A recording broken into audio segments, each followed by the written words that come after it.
Ce que les parents aisés et nobles disent à leurs enfants. Salut à tous. Aujourd'hui, plongeons dans les précieux conseils financiers que les parents aisés prodiguent à leurs enfants. Des astuces de gestion inspirées d'experts et de sagesse traditionnelle vous attendent.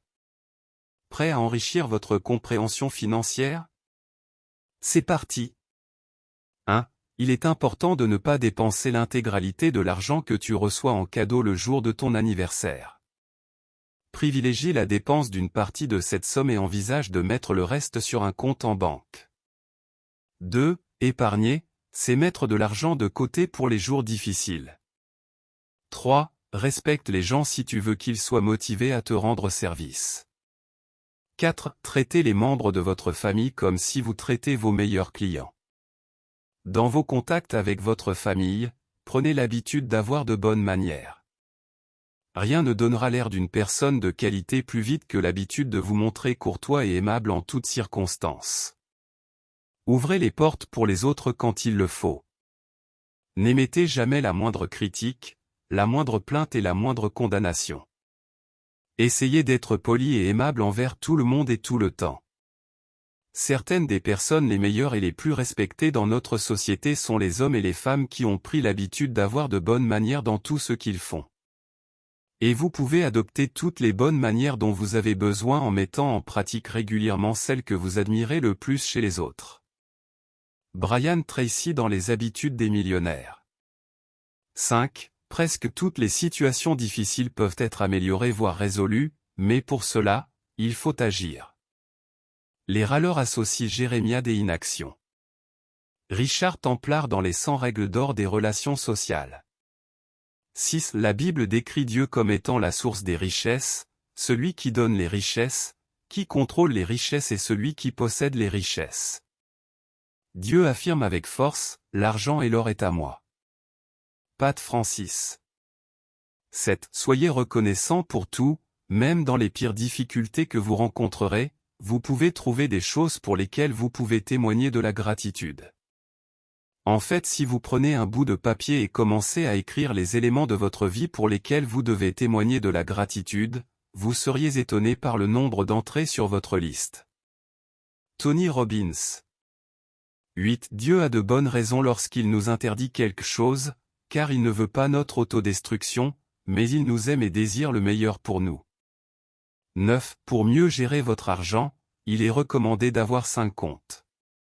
Placez 10% de votre revenu dans le compte d'investissement, 10% dans le compte loisirs dépensé à la fin du mois pour les activités d'amusement, 10% dans le compte d'éducation, 5% de votre revenu dans le compte des dons et 55% de votre revenu dans le compte de dépenses courantes. Harvey Kerr dans Les secrets d'un esprit millionnaire. 10. Les riches sont d'excellents récepteurs. Ils savent recevoir des cadeaux, des compliments, de l'argent et d'autres choses. À partir de maintenant, acceptez tout ce que quelqu'un vous offre. Harvey Kerr. 11. Les riches font travailler l'argent pour eux. 12. Le secret de la richesse est la gratitude. Prenez conscience de la chance que vous avez et de toute la richesse que vous possédez sous forme d'amour, de joie, d'occasion, de santé, d'amis et de famille. Il y a de la richesse partout si vous ouvrez les yeux et appréciez la beauté de votre vie dès maintenant. Ne faites pas que souhaiter, devenez riche. Commencez riche. Tony Robbins. 13. Les personnes riches apprennent et grandissent constamment. 14. Le monde a besoin de ton cadeau. 15. Mets ton talent au service de Dieu et au service des autres. 16. L'important ce n'est pas combien d'argent vous gagnez, mais c'est la quantité d'argent que vous gardez. 17. Fixez-vous des objectifs financiers. Vivez en dessous de vos moyens. Investissez le plus tôt possible. Augmentez la diversité de vos revenus. 18. Il est impossible de s'enrichir en dépendant que d'un seul salaire. Développez vos sources de revenus. Toute personne fortunée dispose de plusieurs sources de revenus. Selon certaines études, un millionnaire dispose d'au moins 7 sources de revenus. 19. Tes sources de revenus doivent être diversifiées, c'est-à-dire variées. 20. Acheter des actifs qui produisent des revenus. C'est ce que les riches font. 21. Acquérez des nouveaux talents. Développez vos compétences. 22. Conservez votre emploi du jour en créant une activité secondaire. L'acquisition de nouvelles compétences vous permettra de gagner de l'argent. Plus vous apprenez, plus vous risquez de gagner de l'argent. 23. Faites des petits investissements réguliers. Le reste sera ensuite géré par les intérêts composés. 24. Faites preuve de discipline financière et éduquez-vous sur la gestion de l'argent que Dieu vous confie. 25. Faites preuve de patience.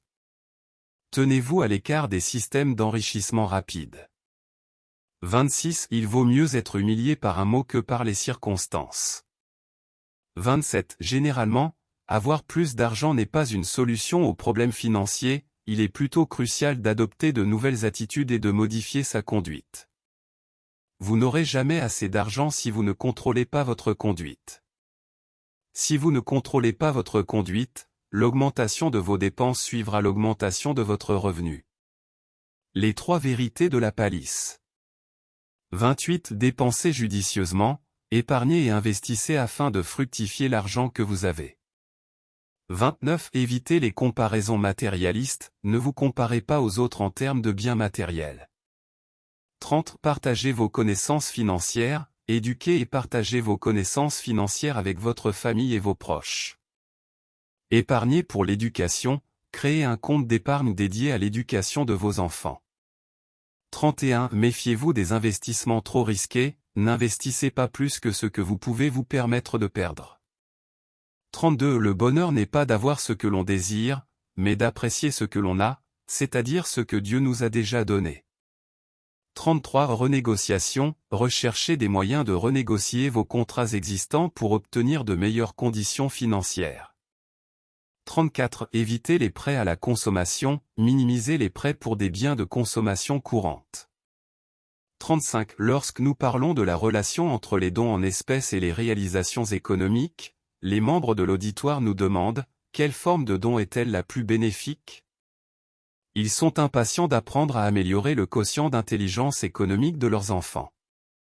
Nous leur rappelons qu'il est essentiel et fondamental aux enfants comment être économe, c'est la première vertu, Thomas J. Stanley et William D. Danko dans The Millionaire Next Door. 36. Les personnes riches investissent entre 15 et 20% de leurs revenus annuels dans les actifs financiers dont la valeur a tendance à s'apprécier avec le temps, Thomas J. Stanley et William D. Danko dans The Millionaire Next Door. 37. La majorité des millionnaires mesurent leur succès par la valeur nette de leur patrimoine et non par leurs revenus réalisés. 38. Les parents nobles conseillent à leurs enfants de rester fidèles à leurs conjoints, car la fidélité contribue à la préservation de la richesse, tandis que l'infidélité peut mener à la faillite ou à la dilapidation des richesses. 39. Dieu tient le succès en réserve pour les hommes droits, il est un bouclier pour ceux qui marchent dans l'intégrité, Proverbes chapitre 2 verset 7. 40. La planification et le contrôle des dépenses sont des facteurs clés sous-jacents à l'accumulation de richesses. 41. Négociation, apprenez à négocier pour obtenir de meilleures offres et économiser de l'argent. 42. Héritage, planifiez la transmission de votre patrimoine de manière éclairée. 43. Attention, l'argent que vous possédez est un don que Dieu vous a confié. Un jour, il vous en demandera compte, c'est-à-dire comment vous l'avez géré.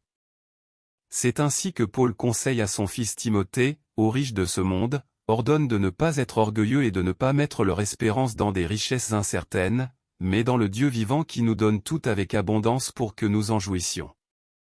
Ordonne-leur de faire le bien, d'être riches en belles œuvres, de se montrer généreux, prêts à partager.